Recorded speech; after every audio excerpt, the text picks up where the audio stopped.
안녕하세요. 김비치의 코인 생존기의 차르입니다. 데일리 영상 시작합니다.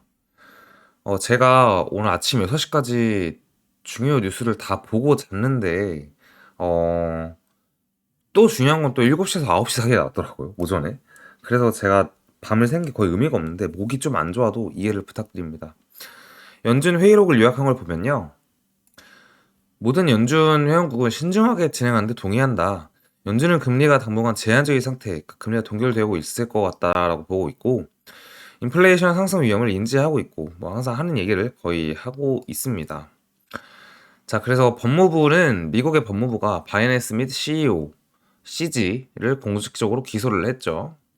내용을 간단하게 보면 미국은 바이낸스 및 CG에게 벌금을 부과한다. 약 5조 원. 근데 알려진 바로는 이 중에서 CG가 내야 될 거는 약 5조 원 중에 5천억 정도였던 것 같아요. 그리고 나머지 회사랑 뭐 이렇게 해서 내야 되고 시즌에 사임하고 리차드 탱이 후임으로 선발한다. 근데 저는 이제 사임하는 거에 대해서 좋게 생각을 하고 있었어요. 근데 왜 하필 또 중국인이 사업을 지속하는지가 조금 아쉬운 부분이죠. 아무래도 중국 회사들은 계속 그 중국인들하고만 하려고 하는 관시 이런 게 되게 강하다 보니까 그게 좀 아쉬운데 대부분 지속적으로 똑같은 말만 반복을 했다. 뭐 이거 의미가 없는 얘기였고요.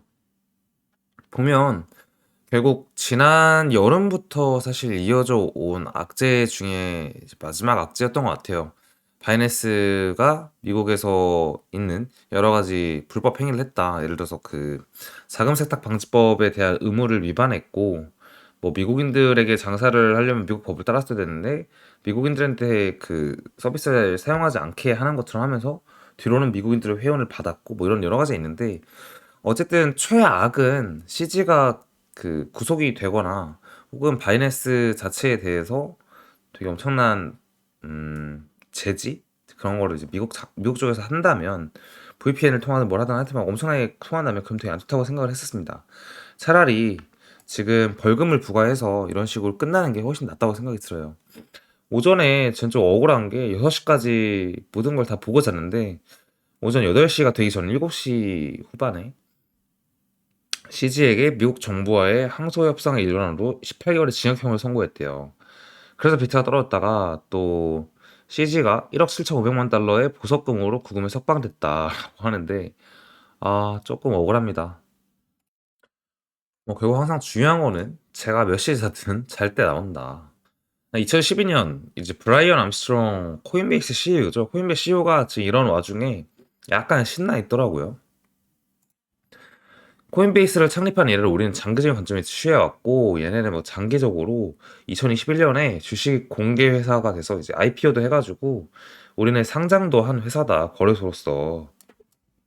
그러니까 우리가 결국 답이고 우리가 제일 클린하고 우리가 사업 존나 잘하고 있으니까 그냥 니네 코베 써 약간 이런 얘기하고 있습니다.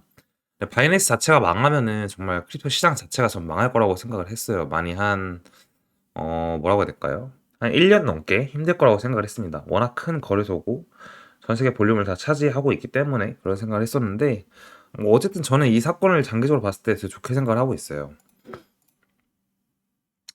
보면 이제 우스갯소리로 하는 얘기인데 이제 주봉 단위로 봤을 때 2020년에 불장에서 이때 10월 8일이었는데 이때 비트맥스 거래소 대표인 아서이즈가 비트맥스에서 미국에서 때리고 나서 CEO에서 내려왔고 이번에는 바이낸스의 CG가 자리에서 내려온다. 근데 결국 이때 이후에는 불장이었다. 지금도 불장으로 가는 거 아니냐. 이제 이런 얘기를 하고 있습니다. 그리고 CG가 자기 트위터에 쓴 글이는데 한 번쯤 보는 것도 괜찮을 것 같아요. 사실 저는 CG라는 사람이 바이낸스가 설립하기 전부터 코인을 했던 사람이라 CG의 처음 모습과 바이낸스의 성공 그리고 CG가 약간 뭐 외부적으로 보여지는 것은 사실 변한 게 많이 없긴 하지만 그래도 약간 변해가는 모습 그리고 바이낸스 자체의 사업이 좀 어떻게 뭐 잘 되고 안 되고 이러면서 변해가는 모습들을 봤는데 개인적으로는 저한테는 약간 영웅이긴 해요. 영웅이면서 이 시장에 되게 큰 기여를 한 사람이라는 생각이 많이 들어요. 뭐 사람마다 생각하는 게 다르겠지만 어쨌든 그래서 CG 글을 트위터 가서 한번 보시는 것도 되게 추천드립니다. 그레이스케일은 어제 SEC의 거래 및 시장 부서와 회의를 가졌다. 또한 지난주 정도에 SEC와 회의를 가진 다른 잠재적 현물 비트코인 ETF 발행자들에 대한 소문도 들었다. 지금 하는 얘기가 약간 시장에는 그런 컨센이 생겼어요. ETF를 위해서는 코베를 밀어줘야 되는데 뭐 바이낸스가 너무 크니까 바이낸스를 때려서 이제 바이낸스까지 때렸고 CG도 잘해서 내려왔으니까 진짜 ETF 이제 될 일 남았다. 뭐 이런 얘기하는 분들도 있긴 합니다. 사실 저는 그게 뭐 그렇게 개연성 있는지는 잘 모르겠지만 어쨌든 그렇습니다. 어제 그레스케일의 SEC 회의에서 가장 중요한 측면인 IMO는 이제 in my opinion이라고 내 생각에는이라고 말하는 그거 같은데 맞네요. GBTC 전환이 업리스트로 언급되고 있다는 것입니다. 이는 ETF의 전환에 아무런 문제가 없음을 나타냅니다. 그래서 ETF가 진짜 올 것 같습니다. 뭐 이런 얘기를 하고 있어요. 사실 지금 ETF를 약간 시간에 맞춰서 1월쯤에 다 ETF 마지막 답변 혹은 3월 마지막 답변 이렇게 다들 얘기하는데 12월쯤 만약에 ETF 해도 시기적으로 나쁘지 않죠. 바이낸스 때린 다음에 시장 조정 살짝 주고 여기서 횡보시키고 근데 갑자기 ETF가 딱 뜨면서 다시 올라가면은 40K 뚫으면서 50K 가나 마나 하는 그런 얘기 나오다가 거기서 고점 형성하는 건 나쁘지 않죠. 자, 블랙락은 본질적으로 미국 정부이다. 그들은 바이낸스 시즈를 제거한다. 블랙락 비트코인 현물 ETF를 승인한다.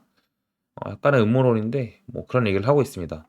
근데 블랙락이 본질적으로 미국 정부라는 뜻이 무슨 말이냐면 미국 정부랑 블랙락이라는 회사랑 협력해요.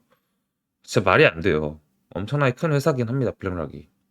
자, 오른쪽 보면 이제 CG와 바이낸스가 사진이 여기서 제거되면서 SEC는 현물 ETF를 승인할 수 있다. 뭐 이렇게 얘기를 하고 있어요. 좋습니다. 자, 여러분 차트를 함께 봐볼게요. 일단 오늘은 비트코인 위주로 보는 게 당연히 맞겠죠. 비트 차트 보게 되면은 지지선을 두 가지로 볼 수 있는 것 같습니다. 초록색과 아래 빨간색으로 볼 수 있는데 이 빨간색의 경우에는 꼬리를 이었을 때인데 빨간색을 다시 바꿀게요. 이걸 약간 파란색으로 바꿉시다. 자, 이런 상황이고 위에는 이렇게 볼 수 있겠죠. 되게 사실 좋은 차트예요, 지금. 초록색의 경우에는 꼬리로 지지를 하는 게 아니라 몸통으로 지지하는 경우가 많았는데 이번에는 사실 이게 의미가 없는 지지다라는 게 확인이 됐죠. 왜냐면 이게 꼬리 달고 몸통으로 올라온 것도 아니고 결국은 몸통 다 찍고 내려와서 다시 몸통으로 올라온 상황이기 때문에 이 파란색 지지선을 의미 있는 지지선으로 함께 보자고요. 자, 그랬을 때 35.4K, 5K 정도까지가 일단 우리가 지지해줘야 되는 자리이고 근데 이것마저 이때 이 초록색에서 꼬리를 치고 몸통으로 마감한 것처럼 꼬리를 친다면 요 선 MA200일선의 4시간 기준 해서 34.8K 정도까지 한번 조정 주고 올라올 수 있다라는 감안을 하고 있는 게 좋습니다. 일단 그런 상황이고 전반적으로 이 파란색 선이 지켜질 것 같아요. 그리고 위로는 38K의 저항이 여전히 존재하고 있는 상황이고 그에 따라서 우리는 사실상 저점이 올라가고 있는 상황이다. 그죠? 4시간 상으로 보면 우리는 횡보를 지속하고 있지만 저점이 올라가고 있다. 지금 변동성이 커지고 있다. 이때는 변동성이 크지 않는 상황에서 횡보하다가 쭉 쏘면서 이제 올라온 건데 지금은 변동성이 큰 상황에서 최대한 횡보 쪽으로 가고 있는 상황이다라고 볼 수 있습니다. 그래서 지금 보면 이 차트가 또 괜찮은 게 어센딩 트라이앵글을 나타내고 있어요.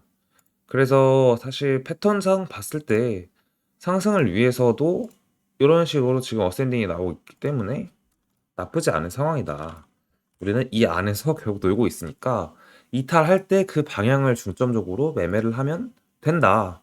이제 이렇게 보면 되겠습니다. 사실 주봉성으로 보면 이번 주가 원래 지난주가 제가 음봉 도지일 거라고 했는데 지난주가 그렇게 안 떴고 이번 주가 그런 상황인데 시간이 좀 더 지나고 지금은 상황이 확실히 이슈에 따라서 가격이 움직이기 때문에 좀 봐야겠지만 이번 주가 만약에 양봉 마감하면 다음 주에 양봉으로 음봉 마감을 하면 다음 주에 양봉이 크게 뜰 수 있고 양봉 마감 죄송합니다. 양봉 마감을 하게 되면 아마 추가 횡보가 있지 않을까 혹은 다음 주가 음봉이지 않을까 그런 생각을 하고 있습니다. 지금 약간 지표상으로 다 시켜놨기 때문에 가격이 어디로 튀어도 이상하지 않아요. 근데 어쨌든 이 안에서 놀고 있으니까 이걸 중점적으로 보면 좀 내용은 쉬워질 것 같다. 이렇게 해석하면 되겠습니다.